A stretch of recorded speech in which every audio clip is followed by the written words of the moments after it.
ప్రార్థనను గూర్చిన ఒక విషయం. చాలామంది ప్రార్థించడానికి ఇష్టపడతారు. ప్రార్థించడానికి చాలా మంది అత్యుత్సాహాన్ని ప్రదర్శిస్తూ ఉంటారు. ప్రార్థన చాలా చేయాలని, మరింతగా చేయాలని చాలామంది ప్రయత్నం చేస్తూ ఉంటారు. అయితే దేవుడు అంటున్నాడు, వేషధారులారా. ఎవరైతే చాలా బాగా ప్రార్థన చేయాలని కోరుకుంటున్నారో దేవుడు అంటున్నాడు, వేషధారులారా. ఎవరైతే ఎప్పుడు కావాలంటే అప్పుడు ప్రార్థన చేయాలి అని అనుకుంటున్నారో వారిని చూచి దేవుడు అంటున్నాడు, వేషధారులారా. ఈ విషయం గురించి మనము కొంత అధ్యయనం చేయాలి. ప్రార్థనను గూర్చి యేసయ్య మనకు నేర్పించినంతగా ఎవ్వరూ వాక్యంలో నేర్పించలేదు. జీవగ్రంథమైన బైబిల్లో ఆయన అనేకమైన విషయాల గురించి మాట్లాడగా ప్రార్థన గూర్చి ఆయన ఎన్నో ప్రాముఖ్యమైన విషయాలు, సంగతులు మనకు నేర్పించాడు. విశ్వాసమును గురించి నేర్పించాడు.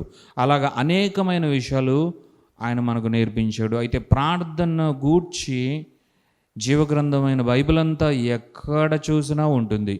అది పాత నిబంధనలో కావచ్చు, క్రొత్త నిబంధనలో కావచ్చు. క్రొత్త నిబంధనలో అతి ప్రాముఖ్యముగా యేసుక్రీస్తు రంగంలోకి దిగి ప్రార్థించే వారిని అందరినీ గద్దించి వారిని ఆయన చూచి వేషధారులారా అని అనడం జరిగింది. దానికి అర్థం ప్రార్థన అన్న దానిని, ప్రార్థనను అనేక మంది దేవుని బిడ్డలైన వారే, అన్యులు కాదు, దేవుని బిడ్డలైన వారే ప్రార్థన అన్న దానిని ఒక మతపరమైన చట్రముగా చేసేశారు. మతపరమైన ఒక చట్ర కార్యముగా చేసేశారు. అంటే జస్ట్ అది చేస్తాము, కానీ అది ఎందుకు చేస్తామో తెలీదు. ప్రార్థన అన్నది ఒక మొక్కుబడిలాగా చేయడం జరుగుతుంది, కానీ అందులో మనము ఏం చేస్తామో తెలీదు. ప్రార్థన అయితే చేస్తాం, కానీ దాన్ని అసలు మరలా ప్రార్థించి వెళ్ళిపోయిన తర్వాత పట్టించుకోవడం ఉండదు.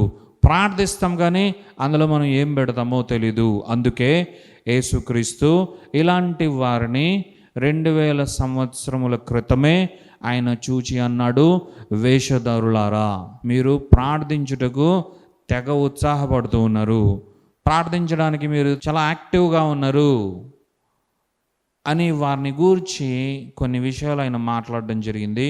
మత్తయి సువార్త 6వ అధ్యాయము 5వ వచనంలో ఆయన ఏమంటున్నాడో ఒకసారి చూద్దాం.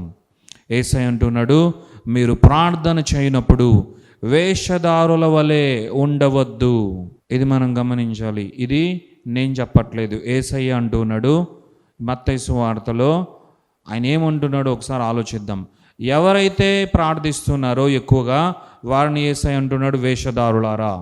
ఎవరైతే వేషధారులుగా ఉన్నారో వారు చాలా సర్వసాధారణంగా చేసే ఒక కార్యం ఏంటంటే ప్రార్థించడమే. దీనిని మార్చడానికే యేసయ్య అనేక మందిని చూచి ఈ వాక్యాన్ని ఆ రోజుల్లో ఆయనకు తటస్థపడిన దేవుని రాజ్యానికి వ్యతిరేకముగా ఉండి దేవుని రాజ్యాన్ని విచ్ఛిన్నం చేసే ప్రయత్నాలు చేస్తూ యేసుక్రీస్తుకు వ్యతిరేకముగా ఉన్న అనేక మంది వేషధారులను గూర్చి ఈ విషయాన్ని అంటూ ఉన్నాడు. అయితే ఈ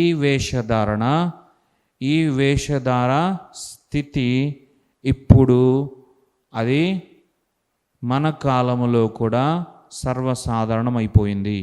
నిజమైన ప్రార్థన, సరి అయిన విధానంలో చేయు ప్రార్థన, సరిగా దేవునితో ముచ్చటించు ప్రార్థనలో దేవుడు ఏం కోరాడో అది పెట్టి చేసే ప్రార్థనను గూర్చి దేవుడు ఏమనట్లేదు, నేను కూడా ఇక్కడ దాని గురించి ప్రస్తావించటలేదు. కానీ అసలు ప్రార్థన అంటే ఏంటో తెలుసుకోకుండా, ప్రార్థనలో మనం ఏం చేయాలో తెలుసుకోకుండా, ప్రార్థనను గూర్చి ఒక అవగాహన లేకుండా, గ్రహింపు లేకుండా ఎవరైతే జస్ట్ రిలీజియస్గా ఒక మతపరమైన కార్యక్రమముగా చేయడానికి పూనుకొనుచున్నారో వారందరినీ చూచి యేసయ్య అంటున్నాడు, వేషధారులారా.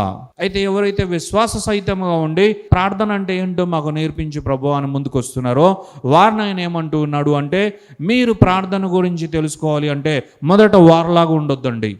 కాబట్టి యేసయ్య అంటున్నాడు, మీరు ప్రార్థన చేయనప్పుడు వేషధారుల వలె కాక వేషధారులలాగా ఉండవద్దు.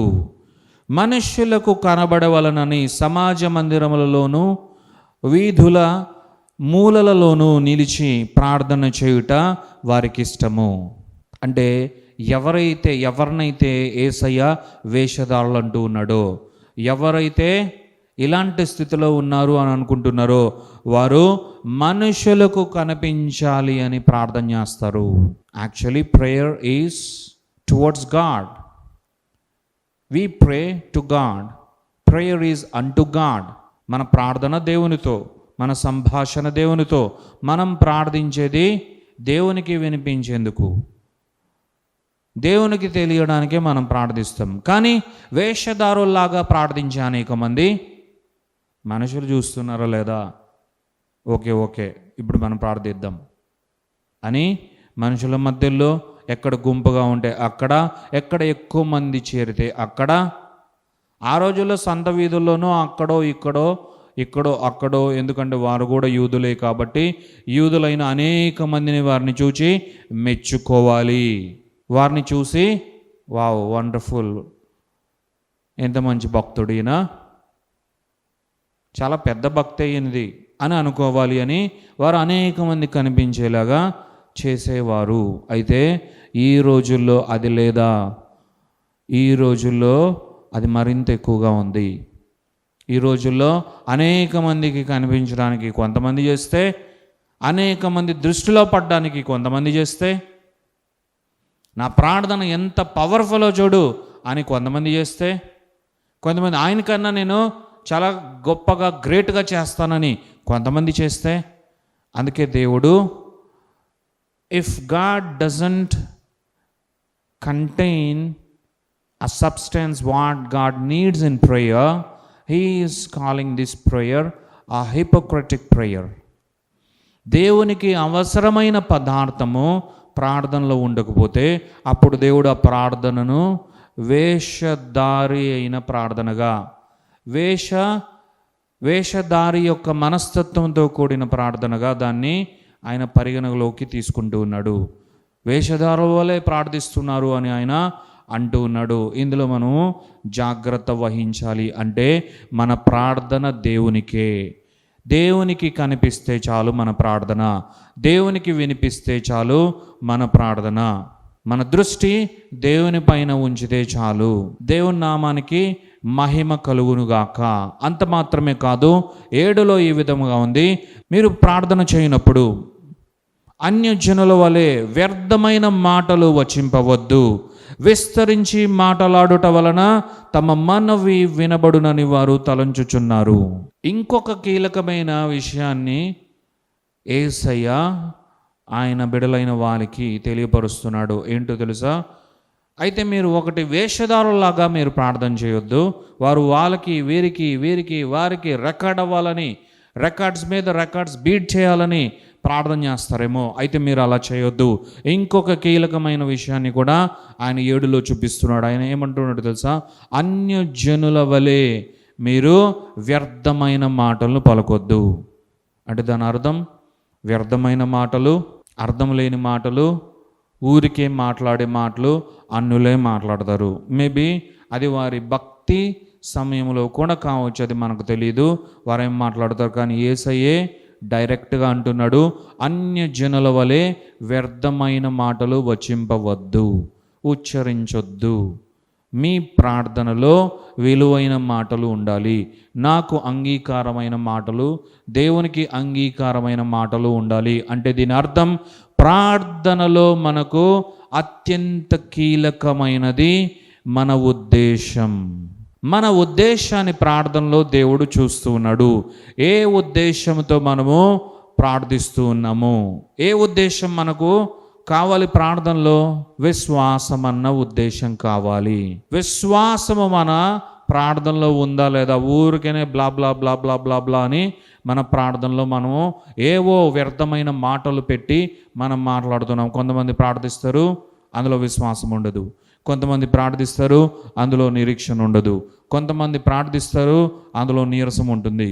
కొంతమంది ప్రార్థిస్తారు, దేవునికే ఇక్కడ సిచ్యువేషన్ ఏంటో చెప్తారు. కొంతమంది ప్రార్థన చేస్తారు, ఆ న్యూస్ ఛానల్ వాళ్ళు ఇక్కడ ఏమేం జరుగుతుంది, ఇక్కడ ఏమవుతుంది, ఆ వెంటనే నేను అక్కడికి వస్తున్నా, స్టూడియోకి వస్తున్నా, ఆ ఓవర్ సత్య అని ఎట్లయితే అంటారో, కొంతమంది దేవునికి వారు అన్ని అప్డేట్స్ ఇస్తూ ఉంటారు. ఇంకొంతమంది అవిశ్వాసాన్ని కనుపరుస్తారు, ఇంకొంతమంది సందేహాన్ని వ్యక్తపరుస్తారు. ప్రార్థనలో దేవుడు మనలో చూచేది ఆయన ఉద్దేశమైన విశ్వాసమే. మన ఉద్దేశం ప్రార్థనలో దేవుని వైపుగా చూచే విశ్వాసం ఉందా? మనుషులను మెప్పించే, మనుషుల ద్వారా మెప్పు పొందే వ్యర్థమైన మాటలు, మన సొంత ఉద్దేశములతో నింపబడిన ఆ హృదయం మనకుందా? ఎవరైతే మనుషుల ద్వారా మెప్పు పొందాలని చూస్తారో దేవుని ద్వారా ఏమీ వారు పొందుకోలేరు. ఎవరైతే దేవుని వైపే చూచి, దేవా నీవు నాకున్నావు చాలు, నీవు నన్ను దీవిస్తావు చాలు, నీవు నన్ను ఆశీర్వదిస్తావు చాలు, నీ దయ నా మీద ఉంటే చాలు, నీ కనికరమే నాకు చాలు, మనుషులను కనికరించినా కనికరించకపోయినా అవసరం లేదు ప్రభువా అని ఆయన వైపు చూస్తారో, కనికరము చూపు తండ్రి వారికి తోడుగా ఉన్నాడు. కనికర సంపన్నుడైన దేవుడు దీవెనలను వారి జీవితంలో కుమ్మరించేవాడుగా ఉన్నాడు. నీ విశ్వాసం దేవుడు ప్రార్థనలో చూస్తున్నాడు. ప్రార్థనలో అత్యంత విలువైనది విశ్వాసమే. ప్రార్థనలో అత్యంత విశేషమైనది విశ్వాసమే. విశ్వాసం అనే ప్రార్థనలో దేవుడు చూస్తూ ఉన్నాడు. మరి నీ ప్రార్థనలో విశ్వాసం ఉందా లేదా? నీ ప్రార్థనలో విశ్వాసమే ఉద్దేశముగా గనక ఉండగలిగితే ఆ ప్రార్థనకు తప్పక జవాబు లభిస్తుంది. నీ ప్రతి ప్రార్థనకు జవాబు ఉంది, నీ ప్రతి ప్రార్థనకు ఫలితం ఉంది. అలాగే దేవుడు నిన్ను అప్పుడు వేషధారి అనడు. దేవుడు అప్పుడు నిన్ను వ్యర్థమైన మాటలు ప్రార్థనలో ఉచ్చరించువాడా అని నిన్ను అనడు అని ఈ సందర్భముగా మనము నేర్చుకోవాలి. దేవుని నామానికే మహిమ ఘనత ప్రభావములు కలుగునుగాక. ఆమేన్.